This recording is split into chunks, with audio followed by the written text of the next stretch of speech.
we can actually probably get back to this because the reason why I cover the police state a lot is because I can connect all these issues together, and that's why I stress you guys to do because that's a great way to um you are able to debunk capitalist propaganda when you understand like our prison industrial complex, our imperial system, Wall Street, all this stuff is connected. The corruption is all connected, right? They are all one team, right? So we probably gonna get there in this story because now I'm gonna talk about economics because I told you I covered I mostly covered three things: foreign policy, state violence, and the class war. So now let's dive into the class war here. Now, do you guys understand capitalism is a joke and we are unapologetically Marxist. I see people, there are a lot of people that like to call themselves populists. You call yourself a populist because you're mostly too scared to call yourself anti-capitalist, which is it's beyond me because capitalism is a system that crashes every 5 to 8 years by design. By design. So the reason why it's by design is because who gets richer when these crashes happen? So we had one of the worst economic downturns, one of the highest transfers of wealth in human history that happened during COVID. During COVID, they passed a COVID relief bill and they gave like half the money to the cops.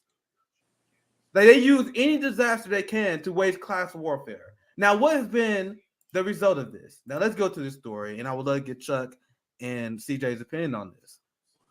Stain on democracy. Tax day shows U.S. billionaires now own $4.7 trillion. So let's dive into this real quick. Let's go over the numbers. And look how much their wealth has soared over 2 years. It showed this country 735 billionaires, less than 800 people. Less than 800 people own $4.7 trillion. So if you're a capitalist sympathizer, I am asking you, how is this sustainable? Don't worry. I am waiting for this explanation because it's getting worse. So their wealth has soared 62% over the past 2 years. What has happened the last 2 years? COVID. Pandemic. The pandemic. This is what they call disaster capitalism, but disaster capitalism is capitalism. Late stage capitalism is capitalism. I want you guys to understand that. You don't separate the two. And now look at this. Worker earnings has grown just 10%, but the modest gains eaten away by the rising cost of food, housing, and other necessities. So this little 10%, throw it away. It's trash. Means nothing, especially if you come from a Marxist line of thinking.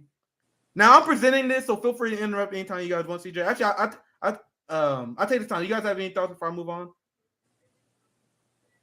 I may want to just tie in this capitalistic conversation with our previous conversation real quick, because we talked about policing and we didn't really address the capitalistic piece. In Ferguson, there's a real reason for that uprising, and it had to do with more than Mike Brown. And it had to do with every single person, really to the grandmothers, had an outstanding warrant because the police, and this is all in the 2015 Ferguson report, by the way, because the police were pulling everyone over. You go 3 miles over the speed limit, you get a warrant, you get a ticket. Those tickets would turn into warrants. I never got a warrant when I was in DC. I only got pulled over 3 times. I was in DC and it was nothing. I spent 8 months in Ferguson and I got 7 tickets and it turned into warrants because when I moved back to DC, I had to go to court to pay it. And I got a little of that experience. And that was only because I was in the proximity of Black activists driving a car. If I wasn't, then I might have been treated better. So I got that experience. And what happened was everybody there was rebelling against the police. They already hated police, everyone who was Black, because they were getting oppressed. And you look into the Ferguson report in 2015, and they called it a collection agency. 25% of the police funding was funded through pulling over Black people. Right. And you can't talk about Mike Brown and that uprising without talking about that capitalistic system that preyed on Black people in Ferguson. I say this all the time. Police primary job is writing ticket and collecting money for the city. That's their primary job. Like, do you understand how much the city would lose money if they just stopped writing tickets? I don't think people understand like the amount of money and what you're describing. Isn't that the broken window theory? Nick, that Yeah. we talked about, where they're ticketed? Because you said everybody was ticketed. Everybody was being everybody. That's the broken that's the broken window theory. And what were you gonna say, Nick? Yeah, you right on point, and that's why when you're a Marxist, and that's why a lot of Black Marxists connect this to the class war, because whenever you see that stat, you know, the one we repeat all the time, where the racial wealth inequality right now is worse than the height of the civil rights era. Like, that's a lot of stats that that shocks a lot of people. They'll say, how could that possibly be true? The police state, you dingus. Because we have broken windows policing and they over policing our communities. They're imposing regressive fines and fees on the working class. That's what those are. So when I see people who want support, they got the blue stripe. They say, I support the men in blue. You cannot support the men in blue and call yourself class conscious. And this is the biggest flaw between the right-wing populists. They say, oh, we class conscious, but then they support the police. They support, no, you're not. The ones that do have that hypocrisy, that is. Now I want to continue because it also goes into how the police police our community and how they aim for the poor. Now it's also connected to the story because you see the IRS and tax collectors do the same thing on the wealthy. You see how all this stuff connects. Now this continues to the story, right? So they now own 4.7 trillion in wealth, right? So now there is a report that recently found. Oh, sorry, I go ahead myself. Most of that goes untaxed. Much of that goes untaxed, right? Now this is the study that found, and they actually openly admit this, guys, because they say it actually saves resources when you go after working class people than instead of the rich, because the rich got an army of lawyers, right? It says the IRS is an agency that disproportionately targets the poor. The 25 richest people in the U.S. paid a true tax rate of 3.54% from 2014 to 2018. And now what the IRS do, and when you click the story, and they explain this in the study, they target. Why the fuck they quote Elizabeth Warren? But anyway, they target poor people. God damn it. There are a few issues I saw with this Common Dreams article. I'll get to that here soon. But this is why they tend to go after Black people in civil asset forfeiture. 60% of the time they go after poor people. Because I don't know if you guys know this, but a lot of times in civil asset forfeiture cases, if you're able to fight that in court, there have been many examples of the police losing those in court. But they go after people who literally can't afford it, or it wouldn't be worth their time. They will actually spend more money suing the IRS or suing the police than they will actually recover, right? So the IRS, they openly admit this. They do not go after rich people because they know rich people have an army of lawyers and they can usually fight that to the death. And also they got class interest too. That's not underestimate this. Now I want to go back to this article, right? Now I'm being a little bit asshole because at this article. Now I'm gonna say something because we're a little bit more radical than most. You see how they start bringing up Biden's Build Back Better agenda? That's doing nothing about the wealth gap that is developing. Now I'm not gonna shout them too much because I'm glad that they report on this, but I hate that this thing that like Common Dreams and some progressives do. They talk about issues. They're like, Democrats are your friends. So I have to give you guys that analysis too because they bring. Well, this is what we call. Remember, we gave them the name. These are. If we want to honor the person calling themselves a leftist, and we wouldn't label them that, the name is reformist leftists. Yeah. Remember how Carlos was saying how, because I asked Carlos to define, because I feel like strategy should be part of what makes you a leftist. Can you define reformist leftist? Well, this is the term we came up with. It's because Carlos because I asked him to define. He said, I don't think you can be a reformist. I think that excludes you from being a leftist. Because the conversation was about how strategy should be part of the definition that makes you a leftist. Because it's like, if it doesn't, then you're saying things like what the Black Panthers did.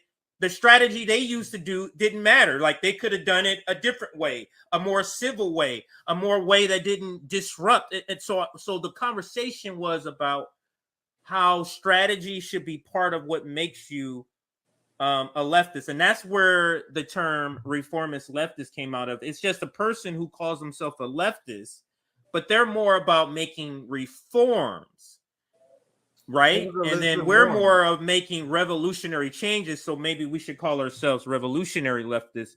And that I'm just bringing up that to mention how we came up with the term.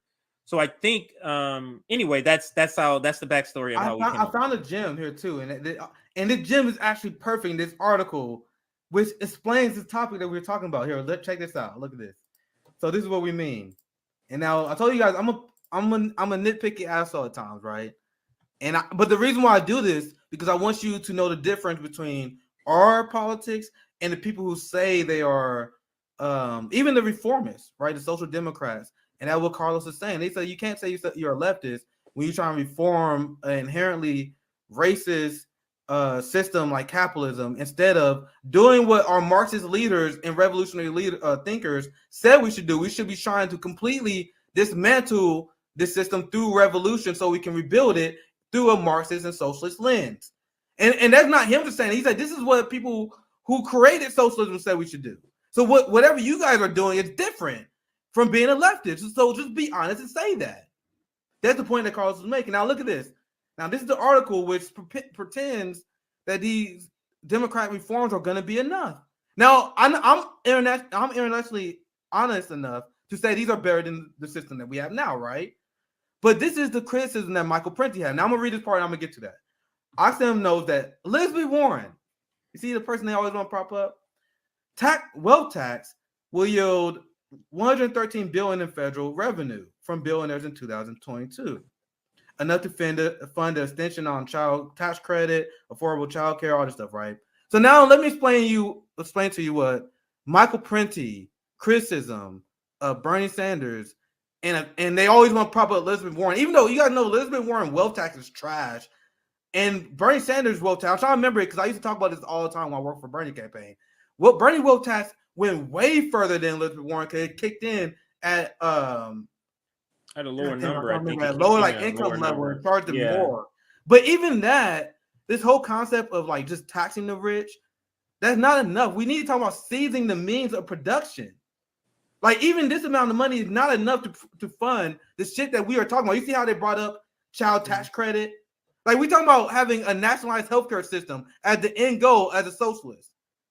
We need to start seizing the means of production. So right? I think let me give an analogy. It's like if you have a sore, or if you have a sore, or if you have some sort of it's like trying to repair the edges or trying to replace the whole thing. And that's literally kind of like the difference between a reformist leftist, I guess you can say, Chuck, and more of a revolutionary leftist. A revolutionary leftist is not saying, hey, let's try to repair, let's rebuild the engine for the 17th time.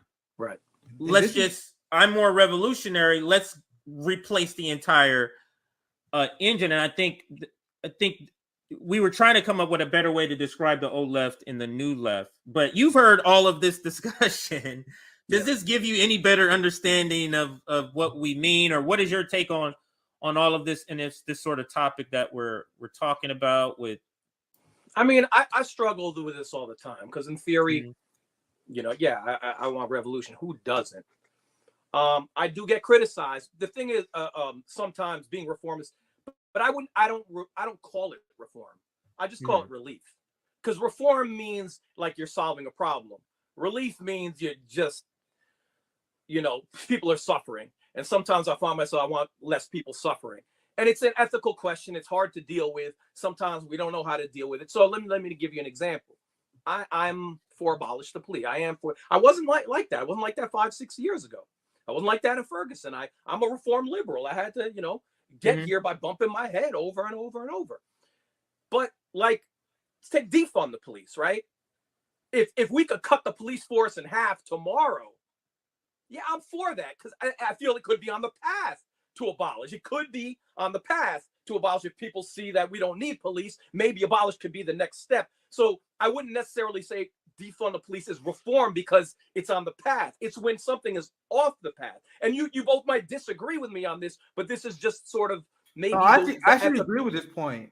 I interject real quick on Patrick right yeah, go back. ahead. Yeah, go ahead. Because we actually in 10 demands, which, and this is the distinction I will make between a reformist versus the people that me and CJ will approve. Like what a true revolutionary would do, and this is our job as people who want to challenge capitalism, like as anti-capitalists. We do not negotiate with ourselves, and this is what the progressives do. Like, oh, we're gonna have a tax, we propose a tax cut that keep billionaires in place. We only propose 10% military reduction. I am not opposed to, and this is what we outline in 10 demands. In 10 demands, in our on defund the police step, we say every year you should try to cut the police budgets as much as you can. So a revolutionary pushes for as much as they can, and then they take a concession as a win, and then they fight the next day to continue to chip ahead at it. I separate that from the average reformist. What a reformist would do, they will undercut what we are asked. They will do stuff like Elizabeth Warren, like, oh, we should have a weak wealth tax, right? That actually that still keeps billionaires in place. That's way weaker than Bernie Sanders asked. But that's it. I'm not going to ask you for anything further left in this. I want this concession of a concession. Remember when the progressives were negotiating with the Biden administration and they say, oh, we would be okay with the public option. I'm like, why would you do that? Why would you do that? Why would you do that? And you notice how he decided not to implement the public option. Because you should have said, no, Medicare for all bus. Medicare for all bus. And then take whatever victory you give. If he does a public option, okay, that's a victory. You see the difference in the mindset? Yeah, and that's how I would separate it. Maybe some people disagree. If you push it for big things and you take concessions, I think that's different than being a reformist who they negotiate with themselves. They ask, they under ask, they will abandon stuff like we ask for, like white leftists do this all the time. They say, oh, we don't want to support reparations. Okay, reformists, thank you for helping provide for a white supremacist system, right? You should ask for the mountains and take what you get. That's my take, right? But anyway, I'll pass it back to you. Yeah, it's a difference in demanding $100 and somebody giving you $5 than you demanding $5. That's completely different. Do you understand?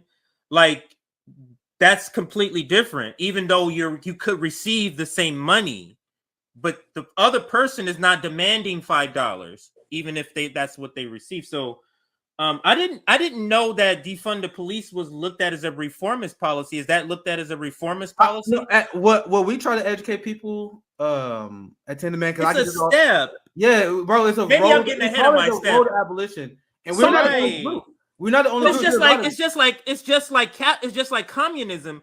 Socialism is you can't jump to communism. You have to go through socialism first. There's steps. Like if you read about socialism, even in socialism, they understand it's not going to go overnight from socialism to capitalism. So there's things that need to be set up to progress you. Things like dual power. So, like, yeah, I mean, I get that. And and one last thing I want to add, and I'll pass it to Chuck, because one of the most dishonest attacks I've seen, and this has come from people like Al Sharpton and many of the black figureheads, when they will say, "Oh my God, these people that put in for defund the police, they are ignorant. They don't have no plan to action." I see this all the time where people criticize abolitionists for having no plan, but then they don't read our fucking plan. Like, we are very smart about that. If you look at every single demand we have, look, for example, look at defund the police. We talk about real shit that's on the books. Eliminate for-profit policing, including all quotas, fine-based arrests, civil asset forfeiture, end police contract with government. And we go through all stuff like actual laws that are on the book. Go in this one. Look, pass HR 1714. Stop the Militarized Law Enforcement Act. Bro, it took a long time for us to come up with this. Because we look at how our government was structured, and we're like, bro, here's the plan on how we can get rid of this and get to a road to abolition. So there are a lot of people that say, oh, why you keep pushing defund the police? Guys, this is what we need to get there. Sorry, I know I'm talking a lot, but I'm going to just say this last part. Because we are doing jujitsu on them. I'm not gonna go through the whole list, right? I'm gonna explain to you how abolition works real quick, right? Real quick. If we could decrease police budgets every single year to the maximum that we politically able to, we decrease the police force. And then if we implement our plan, which we know works because it's been proven in multiple societies, you provide housing, education, and healthcare, and provide a high quality of life to people, that will decrease crime. Having mental health facilities will decrease crime. So when you on this road to abolition and you are decreasing the police budget every year, the police are literally dwindling in numbers. Then you got the increase of the public, what's the best term for it? The social relief program, for the lack of a better term. Mm-hmm. You got these social relief programs are increasing. So as abolitionists who truly believe in the theory, as quality of life increase, crime will go down. So this is all assuming our path works. Every step that we outline happens, right? So we accomplish slowly rolling back police budget, and then they go back to social program. Crime goes down. Then it happens year after year after year. Now the crime rate is extremely low. Violent crime is low. Then people start looking around. They're like, why do we even need the cops that we have over here? Exactly. You see the trick that we play? Yeah. Our plan is so you've been called a reformist for this? You've been called a no. reformist To be clear, I think a lot of smart leftists. Some people do. I mean, I'm on the street, people. and I've had the defund, abolish conversation, and I say I'm with you on abolish, but I believe this is how we get there. I get pushback from some people. But I see. Okay, they just need education. I think. I thought defund and abolish camps were the same camps, and I thought that the abolish camp understood that defund was the bridge to get to abolish. Many people do. I thought that was already understood. So, but some don't, and now. I didn't know that. I did not know people didn't know that. That is what tenant mans that are being for. That's just a lack of education. I do see people, and I think they act in good faith. Because I would tweet about defund the police, and they said, "No, I'm not for defund. I'm for abolition." I'm like, bro, I hear you. I hear you, man. Just read the plan, bro. Just read the plan. How do we convince people? That's the thing. You know, it takes time, but we gotta speak to people. But how do we, Chuck? What were you gonna say? How do we? I think defund is one of those ways. Listen. After Stop and Frisk had the court order against Michael Bloomberg, all the papers were saying crime will go up, crime will go up, crime will go up. So the court order happens and crime goes down. And even the New York Daily News said we were wrong. We thought ending Stop and Frisk or curtailing it would make crime go up. And they apologized on the back cover of the New York Daily News. I believe when we effectively put alternatives in place that Nick spoke about, people will see, hey, we don't really need police, but the corporate powers are doing everything they can so that we never could make that convincing argument. So if you look at some countries, and I don't want to over-highlight Japan because they got a lot of social issues as well, but Japan has a very low violent crime rate. It's almost non-existent, right? And so our goal as abolitionists is to get to a point where everyone is taken care of because we truly believe we don't have this like racist ideology that these people are irredeemable. Even when we take care of them, they're still going to do crime. That's where our policing is rooted in white supremacy. We don't believe that. We believe if you provide for people, that will lower the amount of extremism, amount of violence as well. So we will reach a point, and I don't know how long this will take. This is the path to abolition. As we continue to chip away, there will be a point where people there'll be like the cops that sit around and do nothing because there's not shit going on. We're not allowing them to harass people no more. No regressive fines and fees. So they literally doing nothing. So then people will be like, might as well get rid of them. That's how it works, guys. But do you guys have anything else to add in that we can continue with? How we doing? No, you can go. You can continue. How we doing? Time? I don't. I mean, there's an hour left technically, but yeah, I know you guys have a later. We can roll. I know you we can keep going. Yeah, I got. No, I'm scheduled for another hour, so I'll at least do that. But I am gonna take a bathroom break in a little bit. So when you see me step away, that's what that is. Go ahead. I'm gonna continue the story. I just want to know how we doing. I know CJ. We having a mega Monday as he called. He's putting a lot of work. Yeah, 4-hour stream today. So we just covered. I'm gonna move on to the next part of this because you guys know I always like to have well done stories and presentation because I have radical ass politics. But the point of the network is, I promise you, I can explain every position I reached to. Every single position I reached to, I can explain with using receipts. And that's what I do on the show. I show you guys historical receipts to back up every single position I have. Now, I'm telling you, we need to start redistributing the wealth. We need to start not just taxing the rich, but literally seizing their means. Because now look at the result of this society and now there's a lot of people that want to have theories on this. And I think all the theories are ridiculous because I think it's very obvious what's happening. So it's at 2022, U.S. excess mortality in young middle-aged Americans remains elevated above normal range, even seeing 2020 levels. Now, I know we had COVID that killed a lot of Americans and that increased the mortality rate. But do not get it twisted, guys.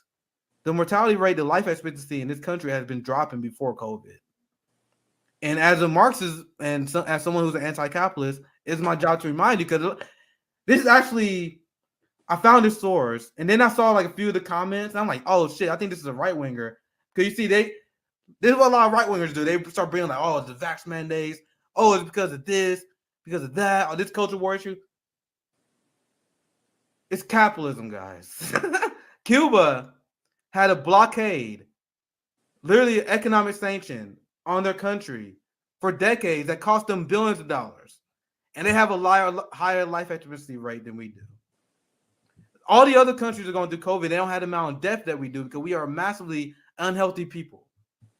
Because we are overworked, we are overstressed, we don't have time to work out. Big pharma, big food. The FDA is corrupt, so we have horrible food that makes us more unhealthy than other societies. All this stuff led to this stuff, right? Now, there are a lot of people who they want to attack, and they're like, oh, socialism never worked no matter where it's been tried, right? Now, I'm going to show you guys what Fidel in Cuba was able to accomplish. And this is despite the massive blockade and sanctions on their country.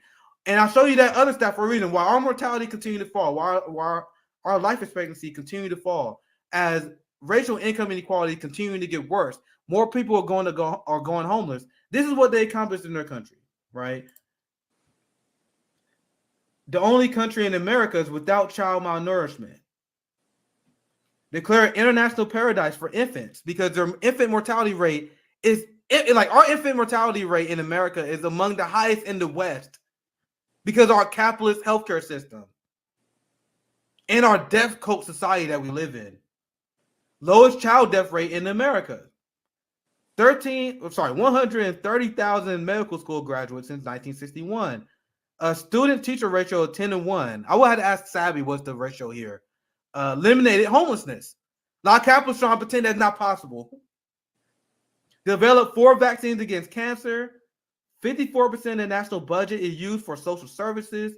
Sent 796 doctors and nurses to Liberia and Guinea. I don't know when this graphic was made, but Cuba were also sending a ton of vaccines to the global south and other countries that couldn't afford the patent that Bill Gates put on the vaccines, right?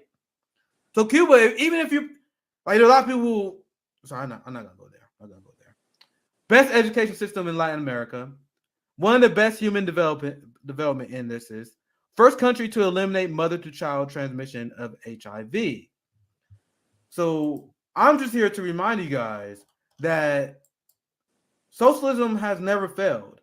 Socialism has been defeated by imperialist capitalist empire. Now, this is what we talk about when we talk about what is imperialism. Imperialism is an economic order. It's an economic order that must be established. So every time there was an example of a socialist country, whenever you had people like in Chile who democratically elected a communist leader, or CIA assassinated them, the West assassinated them. They put sanctions on the DPRK. They put the sanctions on Venezuela. They've been blocking Cuba. They still managed to surpass us in basic economic indicators. Now, I'm gonna get you in here very soon, Chuck, but I'm gonna bring this last point up because I told you guys you're probably gonna get back to the police state one way or another. one way or another, my presentation on the class war, because I want you guys to understand that the police only exist to serve capitalism.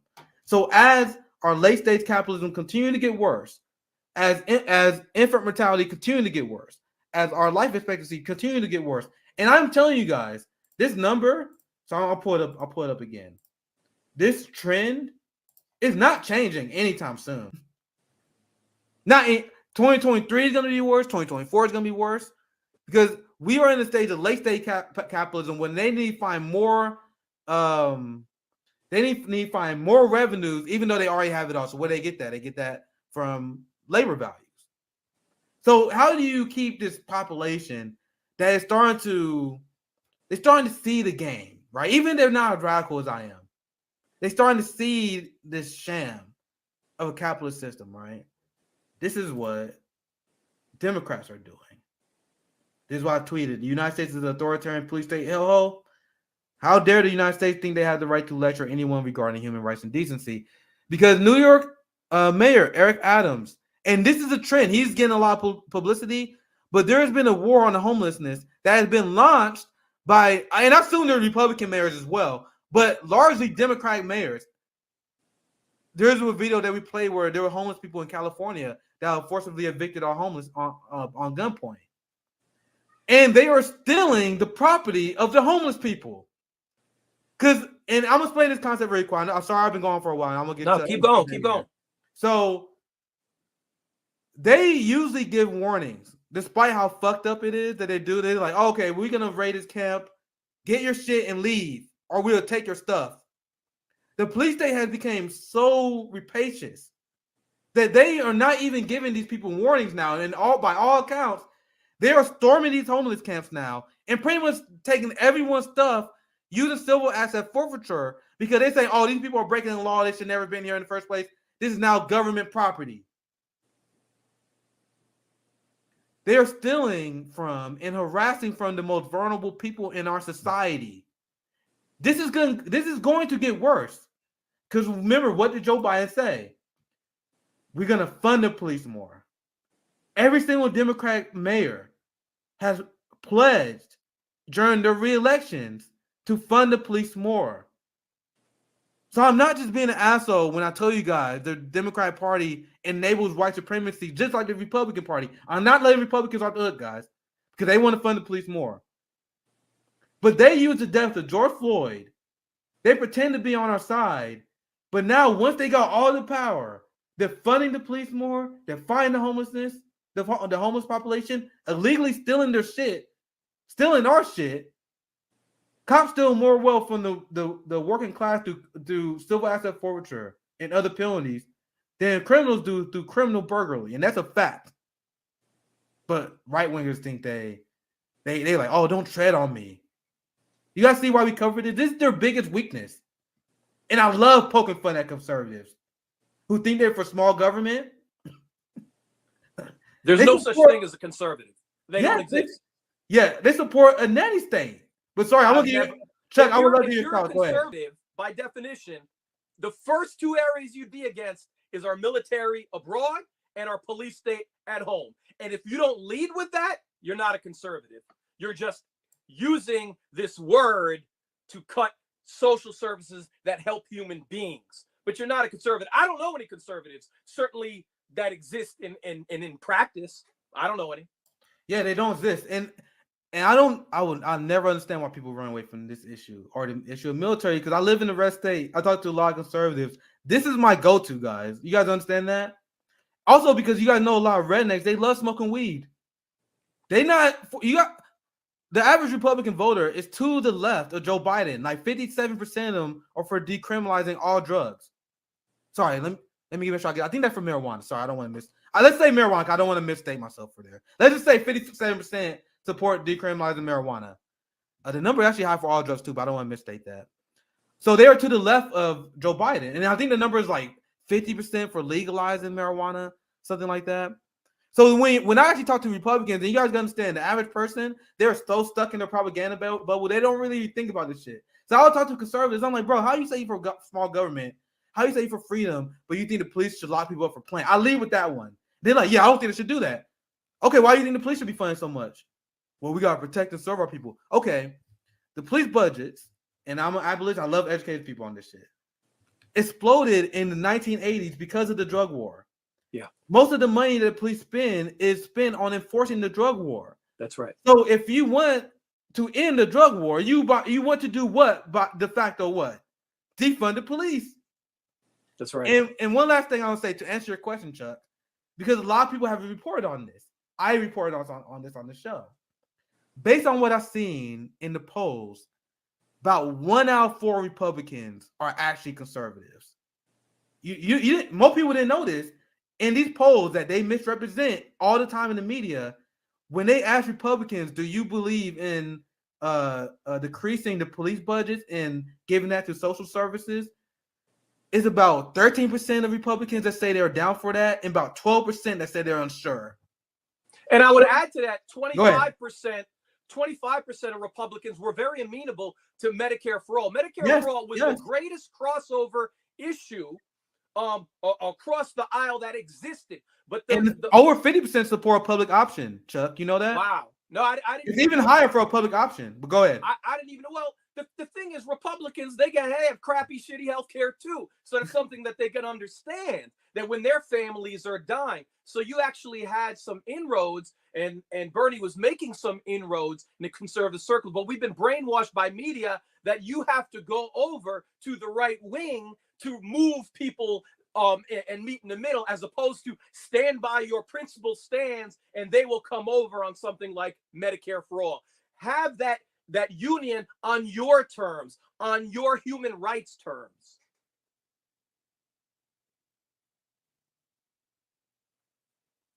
Oh, I can't even hear. I can't even. I'm coming. Oh, sorry, my bad. I fucked the audio up. Oh, God damn it, that's my bad. God damn, I fucked the audio up. But anyway, he will be back. He's gonna be back. Oh man, trying to see what story should I cover next. I think we got another hour. But I'm gonna show you guys this. To wrap up my point on how the Democratic Party works with the Republican Party to expand the police state. So I don't want to let Republicans off too, because they do the same thing. I want you guys to understand. My argument against the duopoly is not that one is better than the other. It's that they work together, so we should abandon it. We should leave it. Stop playing the game. So this person flagged this to me under my tweets. So Democratic Kansas governor Laura Kelly, and I live in Kansas, so I remember when Laura Kelly won. It was one of the things people use to rebuke Trumpism. They were saying, "Oh my God, Trump fucked up so bad, you lost Kansas." I remember that talking point. Look at what she did. They passed a GOP-controlled legislator. She signed a bill passed by a GOP-controlled legislator that counteracts Wyandotte County's safe and welcoming ordinance that limits police cooperation with federal immigration authority. They're talking about ICE. So this is a Democratic governor that's siding with the Republicans in order to ramp up our inhumane immigration policy that has only gotten worse under Joe Biden. Very Claire McCaskill of her. Yeah, I'm glad you brought her up. Because I live in Missouri, and a lot of people don't remember she was running against Josh Hawley, and she was running to his right. That's right. That's the Joe Biden playbook. The Joe Biden playbook is go to the right of the Republican to remove the issue away. That's what we saw with Claire McCaskill on ICE. She was going to be tougher on immigration at that time, and we see that with Biden. And I saw the ads, because I used to see the ads all the time in Missouri. And you want to know another argument that she was making? She was saying that she said, I'm in a position to implement Trump's agenda. She was saying Josh Hawley is so inexperienced and so radical that you got a better chance of getting Trump's wall if you elect me. Yep. She was literally making that argument. She's like, if you're conservative here, support me and I get the wall done. And then people were like, oh, why you didn't vote for? Fuck that shit. Fuck that, dude. And then she was like, and do you guys know the Show Me Canvas movement? Now I'm getting a little bit into the weeds here in local politics. Because I did a lot of volunteer for Show Me Canvas to help legalize marijuana. Now we got a ballot initiative. So medical marijuana has passed here. We have medical marijuana now. Claire McCaskill openly came out against these ballot initiatives that we were trying to do before. We lost a few ballot initiatives before we finally got this one passed in 2020. Claire McCaskill was openly against weed. She was openly against Medicaid expansion. And then she lost her election to Josh Hawley. In this same election, Missouri passed a Medicaid expansion, and we voted to pass a minimum wage increase in a conservative Missouri. And you know what Claire McCaskill got for losing that election? Yeah. She got expert status on MSNBC to tell others how to win an election. Absolutely. It's so ridiculous. But that's what they designed. They're there to lose. Like, I remember what the fuck the person name who ran. She ran against Mitch McConnell. Fuck, I don't remember her name. But there's so many examples of these centrists. Their job is not to beat the Republican Their job is to keep the Overton window to the right, even if it costs them the victory, because then they can at least get a contract job at MSNBC, CNN, That's or right. they become a lobbyist like Hadi Yeah. Heitkamp. You guys know the story of Hadi Heitkamp? Super I don't. conservative who lost. She lost during the time where Democrats was like, oh my God, progressive policies are costing us victories. Meanwhile, that same election, Hadi Heitkamp lost, Claire McCaskill lost. You had all these people who were losing in these elections that was centrist, right? Then after she lost, she became a lobbyist in Washington. Yeah. And you know what she did recently? She was a lobbyist in Washington who was fighting against the Build Back Better agenda from the Biden administration. I didn't know that. So how hilarious! I can find the receipt. She was literally one of the leading people that was fighting against it. So this is a Democrat that, and now I'm using their terms here, right? She turned against her own party. Turned against her own party. I think she's doing what she's designed to do, but let's use the terms here. After she lost, she turned against the Democrat Party, and then she immediately became a lobbyist to do the bidding of corporate agenda. And that's exactly what is at design. And Cinema, they're like, oh my God, we didn't get rid of Kristen Cinema. Okay, now she's gonna get a job as a lobbyist. And now we got Big Pharma and Big Oil. They're gonna buy another senator. That's how it works. The rotating villain. But I see CJ is back. I see you got something. You have shared here. I want to pass it to you guys before I move on to the next story. Well, I'll just say this is really the Biden playbook you're talking about. When we heard fund the police, fund the police, fund the police, it was go to the right of the Republicans to take the issue away. And he did that by the tune, I think, of $81 million as well. He increased Trump's ICE budget as well. He kept Trump's Stephen Miller's Title 42 in as well until Ukraine refugees came. He increased the military budget by like 62 million or something like that. But he has a history of doing that, going back not just to 94. People cite 94. 94 was the crime bill, was the cherry on the top. His worst damage was done in the 1980s with Republicans in power, working on the head of the judiciary with Strom Thurmond. And what he did is he kept going harder than Republicans. So, for instance, Reagan wanted to stop the crack cocaine disparity sentencing at 20-1, which was already egregious. Biden wanted to go 100-1 and pushed it and got it. Biden wanted to go harder on mandatory minimum sentencings. He wanted to go harder on civil asset forfeiture, which is legalized robbery by police. And I have to say something that's really important about Biden that people don't get. This wasn't in response to the crack epidemic. He started doing this in 1982 and 84 before crack hit. When crack hit, him and Reagan worked together to exploit that scenario.